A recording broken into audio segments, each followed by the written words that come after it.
ঠিক ঘটক দিদির এই সাজানো গোছানো সংসারটা দেখতে কষ্ট হচ্ছে, যেটা ও পায়নি লাইফে। ইউএসপি তো সিরিয়ালের ওইভাবে বলা যায় না, মানে গল্প যেভাবে যায়, যেদিকে গল্পের বাঁক নেয়, আমরা অনেক সময় লাইনার পাই ফ্লোরে আসার পর। আমার কাছে ক্যারেক্টারটা যদি খুব ইম্পর্ট্যান্ট হয়, ভালো হয়, সেটাই আমার ভালো লাগা। সেটা আমার পূর্ণ স্বাধীনতা দেওয়া আছে, কারণ ভালোবাসা ছাড়া কোনো জিনিস তো হয় না, আমি বিশ্বাস করি না।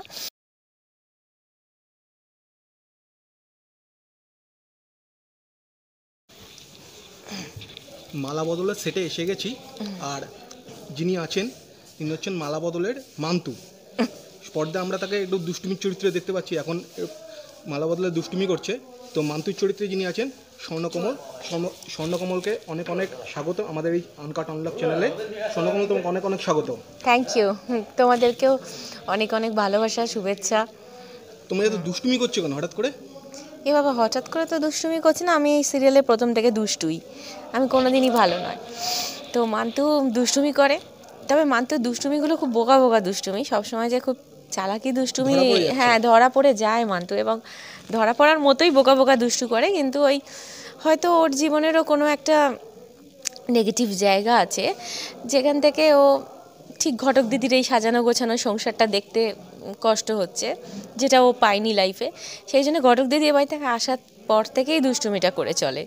এটা কি ঘটক দিদির জন্যই? হ্যাঁ, স্পেশালি ঘটক দিদির জন্যই। তো কিছুদিন আগে আমরা দেখতে পেলাম যে মান্তুর ছেলেও একটা বিয়ে ঘরে আগুন লাগিয়ে দিয়ে জেলে গেছে। না, সেটা মান্তুর ছেলে না। হ্যাঁ, মান্তুর ছেলে ছিল তার মধ্যে, হ্যাঁ জড়িত ছিল। তো সেই প্রতিক্রিয়াটাকে আরো আস্তে আস্তে মানে আগুনে ঘি পড়লে বলা চলে। যেহেতু জেলে গেছে ছেলে, এবং সেটা সবসময় মনে হচ্ছে ঘটক দিদির জন্য গেছে, তো সেক্ষেত্রে তো একটা মান্তুর মানে প্রতিশোধ নেবার জায়গা রয়েই যাচ্ছে, এবং সেটা নিচ্ছেও বিভিন্ন রকম ভাবে, দেখতেই পাচ্ছি। তো এই যে ঘটক দিদি তো অনেকদিন ধরে চলছে, তো ঘটক দিদি তো একটা অনসেম্বল কাস্ট বলাই চলে। তো অনসেম্বল কাস্ট ছাড়াও এই ঘটক দিদির এই মেগার ইউএসপি কি অনসেম্বল কাস্টিং বাদেও? মেগার ইউএসপি দেখো, এখানে প্রত্যেকটা যারা যারা কাজ করছেন তারা সবাই খুব ভালো অ্যাক্টর। বিপ্লব দা আছেন, সবাই মানে প্রত্যেকেই আছেন। ইউএসপি তো সিরিয়ালের ওইভাবে বলা যায় না, মানে গল্প যেভাবে যায়, যেদিকে গল্পের বাঁক নেয়, যে ট্র্যাকে গল্প চলে, বা যে মানে যে ইভেন্টটার ওপর গল্প চলে, তার সেটাই ইউএসপি হয় সাধারণত। তো এক্ষেত্রে প্রত্যেকটা জায়গাতেই ওই গল্প, আমার মনে হয় মেগা সিরিয়ালে গল্প ছাড়া কেউ ইউএসপি হতে পারে না। কন্টেন্ট হচ্ছে হিরো, কন্টেন্টই হিরো অলওয়েজ। আমরা খুব সম্প্রতি দেখলাম যে কাব্যর একটা খুব বড় বিপদ হতে চলেছে মালা বদলে। পরবর্তী পর্বে কোন দিকে এটা মন নিতে চলেছে গল্পটা, সেটা যদি একটু আভাস দাও। এইগুলো মানে বলা খুব ডিফিকাল্ট, আর এগুলো আমরাও যে সবসময় সঠিক জানি সেটা বললেও খুব ভুল বলা হবে, কারণ আমরা অনেক সময় লাইনার পাই ফ্লোরে আসার পর। তো সেক্ষেত্রে মেগা সিরিয়ালে গল্প বলে ফেলা বা কোন দিকে মন নিচে বলে ফেলা খুব কঠিন। চলছে এখন, আসছে তো, ফিরে তো আসবেই, হিরোকে তো ফিরতে হবেই। সাথে ঘটক দিদিও রয়েছে। হ্যাঁ, ফিরবে তো বটেই, ফিরছেও, এবং ঘটক দিদি বিভিন্নভাবে ফেরাচ্ছে। আর এইমাত্র যে তুমি বললে যে ফ্লোরে আসার পর অনেক সময় তোমরা লাইনার পাও, তো সেক্ষেত্রে লাইনার পেয়ে সঙ্গে সঙ্গে শর্ট দিতে যাওয়া তো একটা চ্যালেঞ্জিং বিষয়। না, ওটা আর এখন চ্যালেঞ্জিং নেই, ওটা এখন অভ্যেসে পরিণত হয়েছে। হ্যাঁ, অনেক সময় আমরা স্ক্রিপ্টও পাই না, মানে লাইনার শুনেও আমাদের ডায়লগ বলতে হয়, সেটা ডিউ টু সিচুয়েশন। আগে ছিল না, বহু বছর আগে আমরা যখন মেগা সিরিয়াল করেছি একদমই এই হ্যাবিটটা ছিল না, বাট এটা এখন মানে রোজকার অভ্যেসে নামচায় পরিণত হয়েছে। তোমার তো শুরু হয়েছিল ছোট পর্দা থেকেই, আবার মাঝে বড় পর্দা ছিল, আবার বিরতির পর আবার ছোট পর্দাতে ফিরে এসেছো। মাঝে অনেক বছর বড় পর্দা ছিল, তারপরে আবার 2012 থেকে 2016 একটা বিরতি ছিল, আবার 17 থেকে তুমি আবার ছোট পর্দাতে ফিরে এসেছো। হ্যাঁ। তো তখনকার যে ছোট পর্দার কাজকর্ম আর এখনকার যে ছোট পর্দার না, আকাশ পাতাল তফাৎ। হ্যাঁ, সেটাই। কি পার্থক্য তুমি দেখতে পাচ্ছ? না, আমার কাছে পুরোটাই পার্থক্য। মানে আমি যে সিচুয়েশনে কাজ করে এসেছি, যে সারাউন্ডিংসের মধ্যে বড় হয়ে এসেছি, যে শিক্ষায় শিক্ষিত হয়ে এসেছি, সেটা আজকে নেই। আমার বলতে এতটুকু, মানে আমি এতটুকু অকপট নয় যে বলতে যে সেদিন যেভাবে কাজ হতো আজকে সেভাবে কাজ হয় না। সেদিন আমি খুব আমার যিনি গুরু রবি ওঝা স্যারের হাউসে যখন কাজ করা শুরু করি, মেগা সিরিয়ালের যিনি মানে আমার তো মনে হয় ইন্ডাস্ট্রি, তো তার চলে গেলেন, তার কাছে যে জিনিসটা শেখা তার কিছু পাই না আজকালকার দিনে আর। হ্যাঁ, এই যে মালা বদলে কাজ করছি, অবশ্যই এটা বলার, স্বর্ণ যখন ফ্লোরে থাকে, আমি তো বললাম আমি কিছু কথা খুব পরিষ্কারভাবে বলি এবং বলতে পছন্দ করি, স্বর্ণ যখন ফ্লোরে থাকে তার কিছুটা ফ্লেভার নিশ্চয়ই পাই আমরা, যেহেতু স্বর্ণরও ওই একই জায়গা থেকে স্কুলিং, মানে স্বর্ণেন্দু সমাদ্দার ডিরেক্টর, অনেকটা পাওয়া যায়। বা এরকম কিছু ডিরেক্টর এখনও আছেন যারা ওই থেকে এসছেন, ওই ঘরানা থেকে বা ওই রকম ভালো কোনো ঘরানা থেকে, তারা কাজ করলে অনেক সময় কিছুটা ফ্লেভার পাই, ভালো লাগে। তবে ওই তারাও খুব চাপের মধ্যে, মানে তাদেরও কিচ্ছু করার নেই, সিচুয়েশনটাই এত চাপের মধ্যে আজকাল কাজটা হয়, মানে একটা বেঁধে দেওয়া গদ যে এত মিনিটের ফুটেজ তুলতেই হবে এবং তুলতে হয়, ও কিছু করার থাকে না, প্রোডাকশনের ক্ষেত্রেই চাপটা আসছে, এপিসোড আটকে যাবে, এপিসোড আটকে গেলে তাদেরও টাকা পয়সা কাটা যাবে, সবাই খুব চাপের মধ্যে আসলে, আমার যা মনে হয়।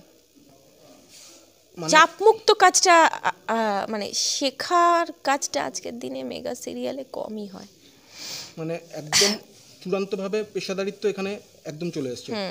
যেটা আমাদের, আমি যে সময় শুরু করি পেশাদারিত্ব জিনিসটাই বুঝতাম না, মানে বুঝতাম যেটা স্কুলে আসার মতো আসবো, সিরিয়ালে আসার পর সুন্দর করে সিনিয়রদা সবাই মিলে একসাথে বসে একটা বেশ পাঠ পড়া হবে, সেই পাঠটা পড়ার পর অন্তত 17-18 বার রিহার্সাল হবে, সে এক অদ্ভুত অভিজ্ঞতা। যাক, টাচউড, ভগবানের দয়ায় সে অভিজ্ঞতাও পেয়েছি, তো তাই হয়তো আজকে এক্সিস্ট করতে পারছি। এই গুণমানের ক্ষেত্রেও কি পার্থক্য দেখা যাচ্ছে? দেখো, আমি যে কাজটা ধরো সুন্দর করে হাতে ধরে 10 ঘন্টা ধরে করব, সেই কাজটা আমাকে যদি 1 ঘন্টায় করতে হয়, তাহলে কি গুণমান একই থাকে? অবশ্যই নয়। তাহলে তোরটা এখানেই পরিষ্কার। আবার বড় পর্দায় ফেরার ইচ্ছা আছে? হ্যাঁ, বড় পর্দার কাজ করলামও রিসেন্টলি। কোনটা বলবো, আচ্ছা, সময় আসলে বলবো। আর তোমাদের কি এখন কি রোজই শিডিউল থাকছে মালা বদলে? হ্যাঁ, কিছু ওয়েব করলাম, ইচ্ছে তো আছেই বড় চরিত্র, আরো ভালো চরিত্র ফেরার তো ইচ্ছে সবসময় থাকে। তোমার তাহলে 3টে মাধ্যমেই কাজ হয়ে গেল, বড় পর্দা, ছোট পর্দা আর ওয়েবের মাধ্যমে। হ্যাঁ, একজন অভিনেতা বা অভিনেত্রীর কাছে প্রত্যেকটা অভিনয় একটা কি বলবো আশীর্বাদের মতন। তাও আমি জিজ্ঞেস করছি যে কোন মাধ্যমটা তোমার সবথেকে প্রিয়? আমার চরিত্র প্রিয় হয় গো, মাধ্যমটা ভ্যারি করে না, কারণ যখন আমি সিনেমা যে কটাই করেছি, হিরোইন করেছি, আমি বলতে পারবো না ক্যারেক্টার। দেখো, হিরোইনের তো ওটা তো সব থেকে মানে ভালো জায়গা এবং নিজের সব থেকে বড় অ্যাচিভমেন্টের জায়গা। আর এই সিরিয়ালে এখন ট্র্যাক বেসিস যে ক্যারেক্টার রোল করি, আমার কাছে ক্যারেক্টারটা যদি খুব ইম্পর্ট্যান্ট হয়, ভালো হয়, সেটাই আমার ভালো লাগা। ওরকমভাবে আলাদা করে মানে এটা ওয়েব বলে ভালো লাগছে, এটা মেগা বলে ভালো লাগছে না, এই এই এই সব কিছু পার্থক্য আমার নেই। ছোট পর্দায় তো তোমার আরেকটা কাজ করছো, শুভ বিবাহ, এছাড়াও আর কি কোনো কাজের কথা হচ্ছে? হ্যাঁ, চলছে, যেমন আমাদের চলে, কোনটা ম্যাচিওর করবে, সেটা হচ্ছে কথা। তো এখন মেয়ে কি বলছে? মেয়ে তো অনেকটাই বড় হয়ে গেল। না, আমার মেয়ে তো মানে ওটাই, মানে আমার পাওয়া যদি বলো, সব থেকে বড় পাওয়া আমার সন্তান, আমার মেয়ে, একটি মাত্র মেয়ে, এবং ভীষণ সাপোর্টিং। বরং 4 দিন বাড়িতে থাকলে খুব বিরক্তি হয়, তুমি শুটিংয়ে যাচ্ছ না কেন মা, প্লিজ যাও। মেয়ে আমার ভীষণ সাপোর্টিং, আমার বাবা মা ভীষণ সাপোর্টিং। বাবা মা সাপোর্টিং না থাকলে তো আমি কাজটাই করতে পারতাম না। আমার ছোট্ট থেকে শুরু, বাবা নিয়ে আসতেন আমাকে সঙ্গে করে অনেক কাজ, অনেক বড় ইন্ডাস্ট্রি ছেড়েও। আর এখন আমার মেয়ে সত্যি খুব সাপোর্টিং। আমি বরং বলি, বাবা তুই একা আছিস, শরীর খারাপ করে আমি কি করব, এ করবো, এসব নানা রকম বলি। কী হচ্ছে তাতে, মানে ও খুব অন্যরকম একটা চরিত্র, আমার মতো না একদম। তো মেয়েকে কি শুটিং ফ্লোরে নিয়ে আসা হয়েছিল? আমার মেয়ে একদম আসতে চায় না, একটু আসতে চায় না, ওর এই জায়গাটায় খুব মানে আপত্তি, আমি যাব না। এমনি পড়াশোনা করে, বাড়িতে থাকে, যেমন অ্যাজ ইউজুয়াল করে, পড়াশোনায় ভালো, টাচউড, কিন্তু এই মায়ের কাজের জায়গাটা আসতে খুব একটা ইন্টারেস্টেড না। এই আর কি। তো মানে এখন থেকে ওর মানে প্রবণতাটা কোন দিকে সেটা বুঝতে পারছো কিছু? হ্যাঁ হ্যাঁ, ওর ভীষণ একাডেমিকও, ভীষণ একাডেমিক। হয়তো কোনো কোনো বিশেষ কোনো প্রফেশনে যাবার প্ল্যান আছে। সেটা তার উপর নির্ভর করছে, মানে জোর করে চাপিয়ে দেওয়া না কিছু না, নেই। আমি ওই সবের পক্ষপাতই নয়, এবং ও আমার সাথে শেয়ারও করেছে যে আমি কোন দিকটায় পড়তে চাই। ও যেটা ভালোবাসবে সেটা, আমার পূর্ণ স্বাধীনতা দেওয়া আছে, কারণ ভালোবাসা ছাড়া কোনো জিনিস তো হয় না, আমি বিশ্বাস করি না। তো সেক্ষেত্রে আমার মেয়ে যেটা চাইবে সেটাই করবে। আমার মেয়ের ডিসিশনের ওপর আমি ডিপেন্ড করে চলি।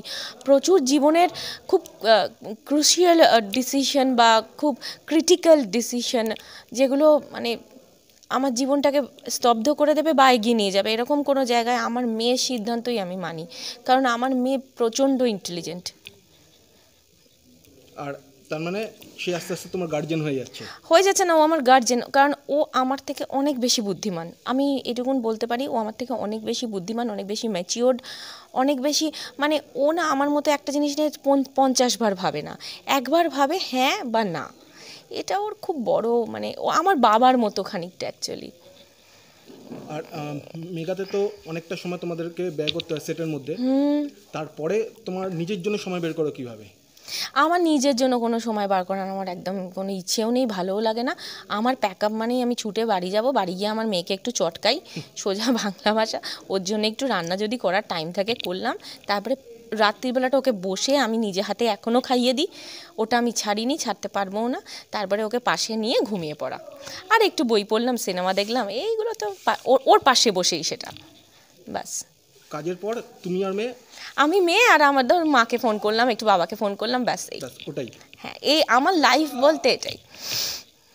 শুটিং মাঝে মাঝে মাঝে তো ছুটিও পাওয়া যায়, তো কোথাও ঘুরতে যাওয়া হয় হ্যাঁ তোমাদের? নিশ্চয়ই নিশ্চয়ই, ঘুরতে যাই। কোথায় রিসেন্ট কোথায় কোথায় গিয়েছিলে?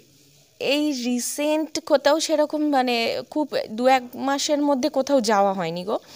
পুজোর সময় আমরা ওই ইয়ের দিকে একটু গেছিলাম, ওই উড়িষ্যার দিকে, ওই দারিংবাড়ি ওইসব দিকে একটু গেছিলাম। খুব বেশি দূরে যেতে পারিনি, বছরখানেক হলো। আচ্ছা, কারণ সেটা কি এই কাজের ব্যস্ততা? না, কাজের ব্যস্ততা দরুন, তারপরে আমার ভাইজির পরীক্ষা, আমার মেয়ের পরীক্ষা, এই দুটো পরীক্ষার মানে পরপর পড়ার জন্য আমরা বাচ্চাগুলোর জন্য খুব একটা দূরে বেড়াতে যেতে পারিনি। আচ্ছা আচ্ছা, তো নিশ্চয়ই আবার সুযোগ হ্যাঁ, আসবে। একদমই আমাদের বিদেশ যাবার প্ল্যান আছে। সেটা হচ্ছে আমার ভাইজির এই এইচএস কমপ্লিট হবে, আমার মেয়েরও পরীক্ষা কমপ্লিট হয়ে যাবে, তারপরে আমরা একটা মানে বেশ বড় ট্যুরে, লং ট্যুরে বিদেশ যাবো, এটা আমরা প্ল্যান করেই রেখেছি। যখন আগে টেলিভিশনে শুরু করেছিলে তখন সিনিয়রদের সাথে যেরকম সম্পর্ক, এখন কি তোমরা এখন সিনিয়র হয়ে গেছো, তো জুনিয়ররাও কি তোমাদের সঙ্গে সেরকমভাবেই একইভাবে মেলামেশা করে, নাকি কোনো কিছু আলাদা কিছু চোখে পড়েছে? ছোট থেকে নিয়ে কী বলি বলো তো, অ্যাকচুয়ালি আমরা যখন ছোট ছিলাম তখন সিনিয়রকে প্রচণ্ড ভয় পেতাম, শুধু ভয় পেতাম না, মানে রুম শেয়ার করার মতো আমাদের তখন ইয়ে ছিল না, জানো তো, মানে স্পর্ধা ছিল না, করলেও সেটা খুব মানে চুপচাপ বসে থাকতাম। সিচুয়েশান তো চেঞ্জ হয়েছে, জেনারেশন চেঞ্জ হয়েছে কিছুটা, এক একজনের কাছ থেকে খুব ভালোবাসা পাই, বলে লাভ নেই গো, এক একজনের কাছ থেকে খুব ভালোবাসা পাই, খুব শেখার আগ্রহ দেখি।